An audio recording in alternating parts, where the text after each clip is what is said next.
అభివృద్ధి తిరిగి ప్రారంభమైంది. మొన్ననే అదనంగా 3 కోట్ల రూపాయల నిధులు తీసుకొచ్చాం. తర్వాత నేషనల్ హైవే వాళ్ళతో మాట్లాడి పూర్తిగా పక్కన పెట్టిన పైతోట పైప్ లైన్ ప్రతిపాదనలను మళ్ళా వాళ్ళతో ఆమోదం ముద్ర వేయించి 83 లక్షల రూపాయలు నిధులు మంజూరు చేయించి నిన్ననే పనులు ప్రారంభం చేశాం. మున్సిపాలిటీలో ఆర్థిక పరిస్థితి ఆశాజనకంగా లేని కారణంగా కొన్ని కార్యక్రమాలకు దాతల సహకారం తీసుకోవాలని నిర్ణయించి సుమారు ఒక 500 వీధి దీపాలను కొంతమంది దాతల ద్వారా సేకరించి పట్టణంలో అమరుస్తూ ఉన్నాం.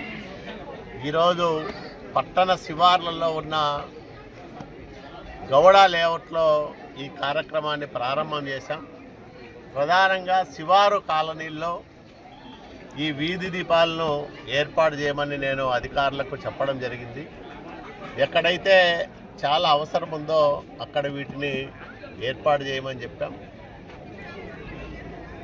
సుమారు 7.5-8 లక్షల రూపాయలు ఈ విరాళాల రూపంలో అందిన ఈ వీధి దీపాలను పట్టణంలో అవసరమైన ప్రాంతాల్లో అమరుస్తూ ఉన్నాం. నేను దాతలను కూడా విజ్ఞప్తి చేస్తూ ఉన్నా. ఎవరైనా ఇట్లాంటి ప్రజోపయోగ కార్యక్రమాలకు మీ సొంత సంపాదనలో కొంత ఇవ్వదలిస్తే మున్సిపల్ కమిషనర్ గారిని కలిసి ఎక్కడ అవసరమంటే మీ ప్రాంతాల్లో ఏదన్నా ప్రజా అవసరాలకు మీరు చేయాలనుకుంటే తప్పకుండా చేయండి. ప్రభుత్వంతో ప్రజలు ముఖ్యంగా 10 రూపాయలు ఇవ్వగలిగే స్తోమత ఉన్న వాళ్ళు కలిసి పనిచేస్తే తప్పకుండా ప్రజా సౌకర్యాలను మరింత మెరుగుపరిచేదానికి అవకాశం ఏర్పడుతుంది. ఈ సందర్భంగా దాతలకు కూడా నేను విజ్ఞప్తి చేస్తాను. ఓకే.